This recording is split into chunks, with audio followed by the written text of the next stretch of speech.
مقصد دا چې د مشکو نم ډیره زیاته خلګي الله تعالی ته دا بنده ګران شي. ولې دنیا معاملات هم داسې دي چې کله د انسان چا سره محبت پیدا شي هغه عیبونه ختم شي، عیبونه ختم شي. بد صفتونه چا سره چې د مینه محبت وي هغه بد صفتونه ختم شي، بس هغه بد صفتونه هم تا ته ښکاري.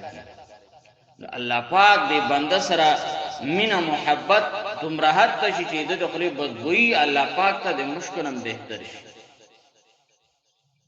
ولې پیغمبر علیه الصلاۃ والسلام فرمایي حب الشیء یعمی و یسم، محبت دې شي انسان بنده وړاندې او مطلب دا وړاندې وکړي چې کله یو شی د خوښ شي چې تیاخله کې کوي به تیاخله. یو چا سره د مینا محبت پیدا شي کاوه کې عیب نه عیب اوري او نه عیب در تخکاری. نبی اسلام فرمایي نو الله پاک خود دې صفاتونه منزه خو الله پاک دومره محبت چې دا بنده د خلی بدبوئی الله پاک ته د مشکونه هم مقصد دا چې بهتر شي. خدا علما دا وایي چې بعض علما وایي چې لکه امام شافعی رحمت الله علیه قول چې روزه کې مسواک ماسپخین نه بس وروسته ټیم کې ودا نه استعمالوي. وې د سره د خلی حکم بدبوئی د الله ته ګرانه ده چې دا بدبوئی د خلی نه لاړل شي. خو امام ابو حنیفه احناف حضرات دا وایي چې نه مراد په دې حدیث کې هغه د خلی بدبوئی هغه د چې میدین راوچتیږي، نه هغه خلی نه چې مثال په تور په خلی په دې غاخونو د وجنه بدبوئی ده،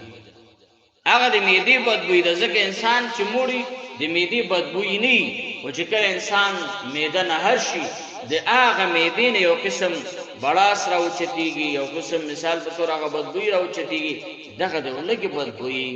الله پاک ته د مشکونه بهتره ده. او دویم خصوصیت پیغمبر علیہ الصلوۃ والسلام فرمای وتستغفر لهم الحيتان حتى يفطروا. زما د امت ته دویم خصوصیت الله پاک پروجه دروجی میاش کې پروجه سره دا ور کړی چې یو امت الله نه دا ور کړی چې دې زما امتیان روزدار ولرا تستغفر لهم الحيتان بخنه بغاړ غواړي دی لپاره کبان حتا یفطروا تر دې چې ډیرو جماعت وکړي. معنا مطلب دا چې کله یو بنده مؤمن مسلمان روزهونی سي د پېشمنی نه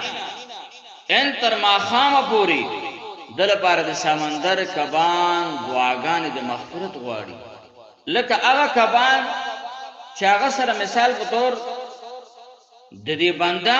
اس قسم تعلق هم نشته. ځکه زمونږ استاد تعلق د چا سره ده؟ د وچو سره ده. مطلب په وچه پراته مخلوق چې بزمه کوي نه په سمندر په لونده باندې پراته. ځکه دې سره په دوباشو دی ګورو دی منګه ګوري خو دې دا محبت مینا الله پاک دې مخلوق کې واچي چې دې لپاره د سمندر کبان هم مقصد دا چې مغفرت غواړي او بخنه دعاګانې غواړي. قرآن کریم کې الله پاک فرمایي ان الذين امنوا وعملوا الصالحات سيجعل لهم الرحمن ودا. الله پاک فرمایي خلک چې ایمان لري مؤمنان او نیک اعمال کوي الله پاک با په دنیا کې د ټول مخلوقات سره د محبوبیت پیدا کی، محبت به الله پاک د خلق په زړونو کې وګرځي. حدیث مبارک کې راځي نبی صلی الله علیه وسلم فرمایي چې الله تعالی کوم بنده سره محبت کوي چې دا بنده مثال په تور نیک عمل صالح وي، نو الله تعالی جبرائیل علیہ السلام ته او فرمایي چې جبرائیل علیہ السلام پلانکې د پلانکې علاقې د پلانکې زوی ما ته ګران ده، زما ور سره محبت ده، ته مور سره محبت وکړه. جبرائیل علیہ السلام ته ما ګران شي. بیا جبرائیل علیہ السلام په دې نور ملائکه کې آسمان ملائکه کې اعلان وکي چې پلانکې سره د پلانکې علاقې د پلانکې زوی الله تعالی ته ګران ده، الله ور سره محبت کی، تاسو ور سره محبت وکړي. او بیا اعلان تر دې حد پورې چې آغاز مکه کې مومشي چې کله د الله په نسبت قبولواله راشي دا د جبرئیل علیه السلام په نسبت قبولواله د ملائکه قبولواله د اسمان څومره مخلوقات دغه په نسبت قبولوار تر دې پوري چې زمکه کې چې څومره وچه د ولونده ده دې کې قبولواله دی بنده لرا پیدا شي هغه محبت دی الله پاک دی بنده سره هغه جبرئیل علیہ السلام سره بیا محبت کوي ملائکه د اسمان هم کوي د زمکه وچیم کوي او تر دې حد پورې چې سمندر کبان هم محبت کوي هم دی وجنه علما صلحا داوي چې کوم بنده نور بندگانو ته ګران وي نیک عمل انسان وي نو دا علامه دي چې دا الله پاک ته ډیر زیات ګران لکه اولیاء کرام صلحا د لری زینونه په غریز علاقو کې پراتوي خلک د لری لری علاقو نور سره مینا محبت کوي دغه دیدار امید ساتي دیدار طلب کوي دغه سره د ناس دي دغه د خبرو اوریدلو علما دا وی دا علامه د سشي ده وی دا علامه دي ده چې دغه بنده الله پاک سره دومره ډیر محبت لري او مغه ډیر محبت دی وجنه دا خلق بیا د سره محبت ساتي لکه څنګه حدیث مبارک کې راځي چې اولیاء صلحا نیکانو کتل شي بنده ته الله یاد شي علامه دا د سشي ده چې دغه بنده الله تعالی ډیر زیات یادای چې تیو ګوري تا ته الله تعالی در یاد شي وی کچرته او بنده لرا د خلق مراجعين ډیر زیات وي خلق د ترازی نو مطلب د خلق رجوع د ته وی دا علامه ده چې د الله تعالی ته ډیر زیات رجوع ده او کوم باندې نیک صالح نه چې خلق روح کې یریږي دي وی دا علامه ده چې د الله تعالی نه ډیر زیات خوف کوي ولنیکان صالحان خلق دومره روح لري دومره دبدبه لري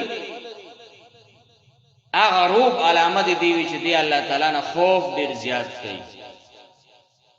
نو چې کله یو بنده روزه شي دا روزه خدا سي او عبادت ده چې دنیا کې په یو عشق او یو مینا یو محبتم دا سند تیر شوی چې عاشق د خپل معشوقي په بدل کې دی روزي ونیسي راته دې پورې راځي چې آدم علیه السلام نه تر دې دمه پورې چې څومره کافران تیر شي مشرکان تیر شي د خپل معبودانو نه حق په حق کې هر قسم عبادت کړي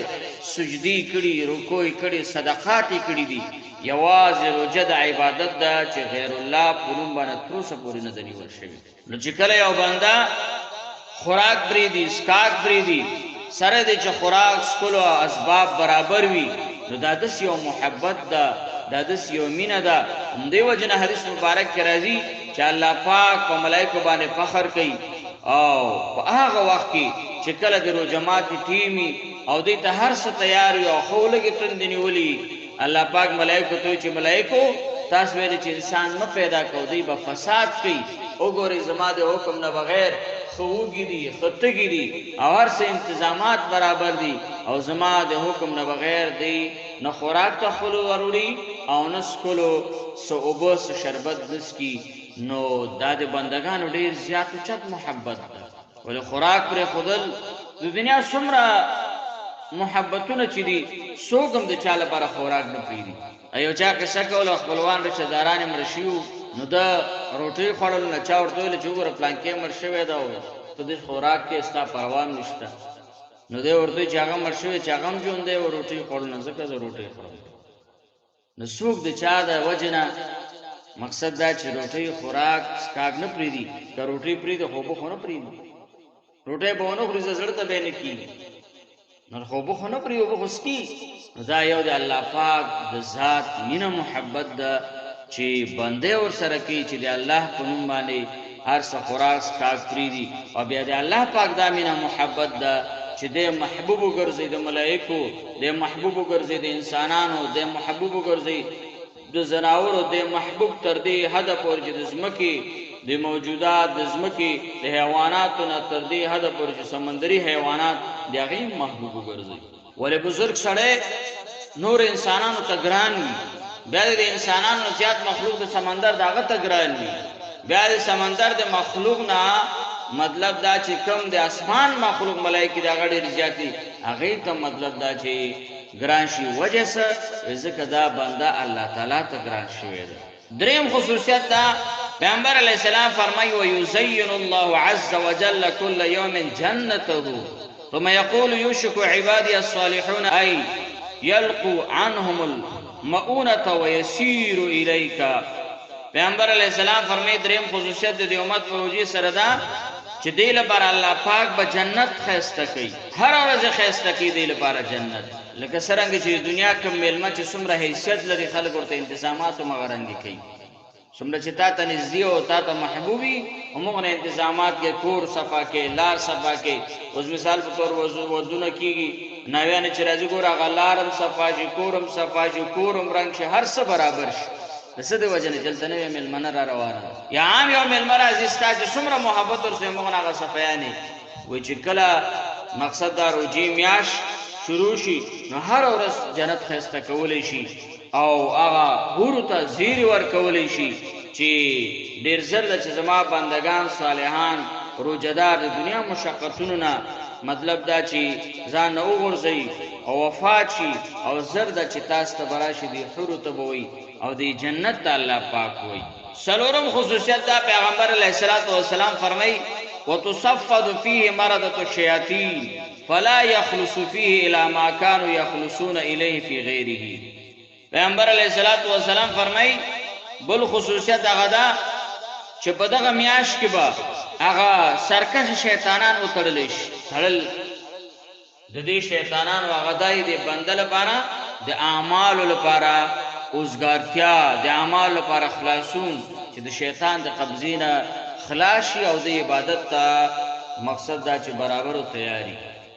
او یقیني دا څه خبره ده چې میاشت د رمضان راشي ډېر خلک ګناهونه پرېږدي، شراب څښونکي کې شراب پرېږدي، جوارګر جواري پرېږدي، همدارنګې چې څومره غلا کوونکي خلک دي هغې غلا پرېږدي. دا وجه دا ده چې د امت نه الله پاک په دغه میاشت کې هغه سرکشه شیطانان تړلي. که ذهن کې د انسان دا راځي چې بعض خلکو بیا هم غلاګانې بد اعمال بد کارونه کوي نو علما دا وایي چې الله پاک چې تړي په دې کې سرکشه غر شیطانانو تړي دا واړه پکې خلاص. خو نه بل روایت کې دا راځي پیغمبر علیہ السلام فرمایي چې سرکشه شیطانانو مو تړلی شي دا ټول شیطانانو تړلی شي. نو بیا د انسانان ګناهونه ولې کوي؟ نو ګناهونه بیا انسانان هغه ده چې د انسانانو د شیطانانو سره کال ملګرتیا پاتې شي، کال تعلق پاتې شي، کال دوستانه پاتې شي په دې شراب څښلو کې، په دې غلا کولو کې، په دې غیبت کولو کې، په دې دروغ ویلو کې. نو چې کله دا یو میاشت دینه شیطانان وتړلی شي ناراضي ورته نو دی په عمل باندې عادت شي وی چا سره چې ګوسې نو په خوی به دی اغوسي. نو چې ته یو کال هغې سره په تعلق او دوستانې کې ژوند تیر کړي نو دا یو میاشت د هغه تعلق د وجې نه هغه بد اعمال بد کردار په انسان کې پاتې شي. یا بله دا چې علما دا وایي چې دا سرکشه د عامو خلکو نه مطلب دا چې وتړلی شي دا واړه شیطانان هغې ته خلاص وي، اما صلحا او نیکان نه دا سرکش هم تړل شوي دا واړه ټول شیطانان تړل شوي. خو د انسان دا ګناه وجه علما دا ذکر کوي چې د شیطان د دوکه کولو نه د انسان د نفس ډېر زیات دوکه کوونکی ده، نفس هغه ډېر زیات دوکه کوونکی ده.